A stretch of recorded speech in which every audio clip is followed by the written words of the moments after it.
Now for our story. Peggy Douglas and Aunt Mary Lane had driven into Wakefield this morning to do some errands. As they drove along, they had one of the little intimate talks they often had on these occasions. A talk which this time had left Peggy feeling rather uneasy.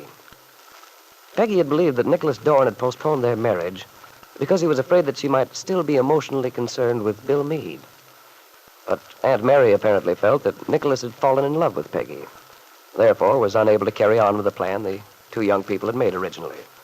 A plan to marry on a friendly, comradely basis, without love.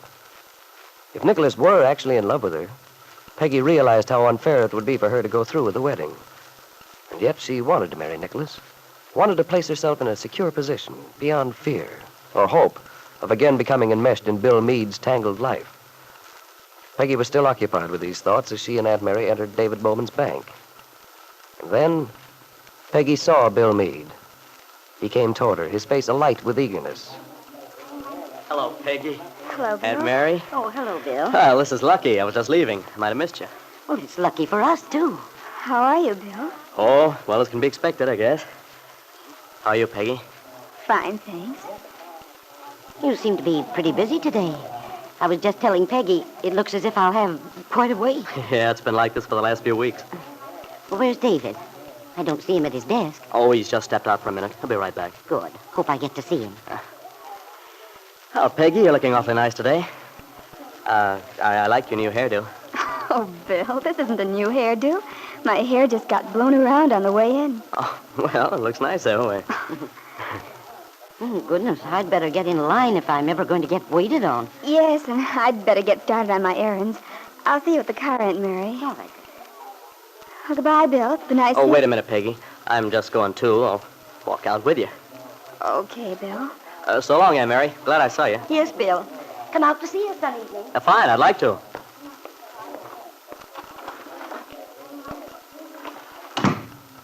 Which way are you going, Peggy? Oh, it doesn't matter much. I have things to do all over the place. I guess I'll do the marketing first. Are you going up to Swanson's then? Yes, I guess so. Okay, then I'll walk up with you. Hi, Bill. Oh, Billy. Haven't seen you in a long time. How have you been? Swell. My dad's home from the Army. Oh, good. Boy, was I glad to see him. Yeah, I'll bet you were. How do you like that present you made him, that pipe rack? Oh, he's nuts about it. Oh, that's fine. Oh, by the way, meet a friend of mine, Billy. Peggy, this is Billy. Hi. How do you do, Billy? Say, Bill. Is your kid getting big enough to have any fun with? Well, he's grown quite a bit. Well, just give him time. Well, I guess I gotta beat it. I'm going to the dentist. Oh, I wondered what you were doing in town at this time of day. Well, I don't like it very much. Oh, well, maybe it won't be so bad. Yeah. I figure if my dad could face a whole bunch of jabs, I ought to be able to face one little old dentist. Good for you, Billy. That's the spirit. Well, be seeing you. So long. Bye, Peggy. Goodbye, Take Joey. it easy, Bill. He's quite a youngster. Yeah, he's a swell little guy. You know, I really owe him a vote of thanks. He helped me make up my mind about something once. Something I had a hard time deciding. Oh? Yeah. Something about my kid. I see. Bill, I want you to know that... I can imagine it's pretty hard on you, all the trouble about the baby. Do you see him very often? No. No, in fact, the last time I was at 11th Street, Mr. Calvert refused to let me see him at all. He told me he'd never let me see him again if he could help it. But he can't do that. He can't keep you away from your own son. I'm not so sure. You see, we had a showdown. A showdown? Yeah. The thing is, they made me a sort of an offer, a proposition. But what it actually amounted to was that I had to make a pretty brutal choice. What was the choice, Bill? Well, perhaps I shouldn't ask. No, I want you to know, Peggy.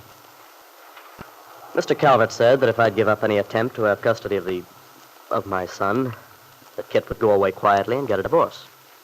I see. Naturally, you can see what the hitch was. Of course. In other words, if you said you wanted custody of the baby, then Kitt would refuse to get the divorce. Oh, not only that. He said they'd fight it out in court with every weapon they could use. Certainly wasn't an ethical proposition to make in the first place. No, but the trouble is they had me over a barrel. I had to decide one way or the other. It was pretty tough making up my mind, too. Oh, I mean, there was no question in my mind about wanting to have the child. No, of course not. I figured I could do a better job of bringing him up than they ever could. Well, I should hope so. But there was the question as to whether I'd win if the thing went into court. See, they almost always give a child to the mother.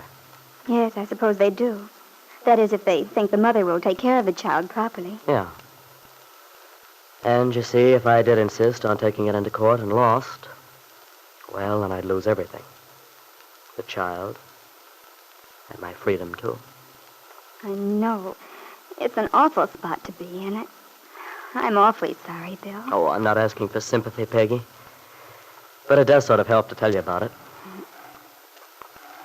Anyway, when I told Mr. Calvert I decided to fight for custody, that was when he said, as far as he was concerned, I'd never see the baby again. Where was Kitt all this time? You keep talking about what Mr. Calvert said, but you don't say anything about her. Oh, Kitt was there, too.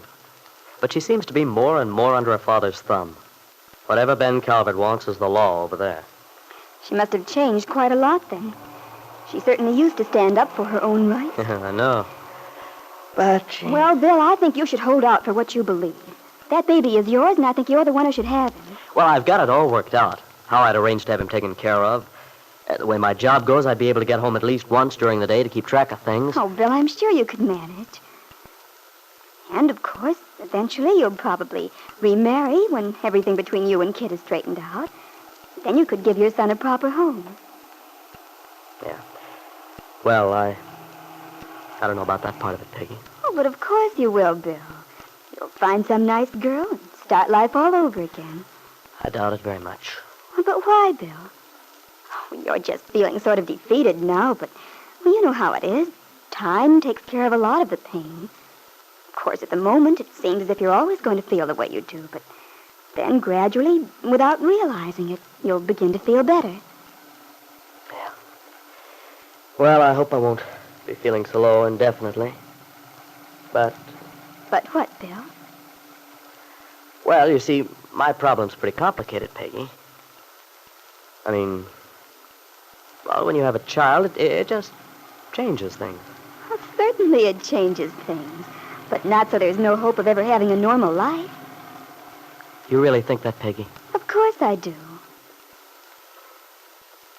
Peggy, how would you feel about marrying a man, bringing up another woman's child? Well, Bill, that's a very difficult question for me to answer.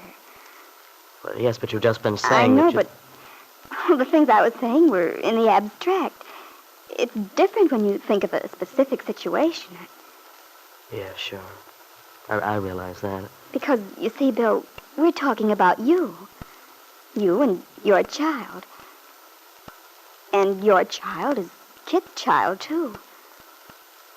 You must see what a difference that makes. Yeah, Peggy, I see what a difference it makes. It would take a very unselfish love to overcome an obstacle like that. A very great love and a very big person. I know. And, you see, I just don't think I have what it takes, Bill. I'm afraid I'd never be able to do it. Well, Bill, that's your answer. But you didn't really expect anything else, did you? Even though Nicholas Dorn did tell you he believed Peggy was still deeply in love with you. As Peggy said, it would take a very great love to surmount such an obstacle. And would it be fair to make such a demand, even if she were willing to attempt it? No, Bill. I'm afraid you'll just have to plug along by yourself, at least for now.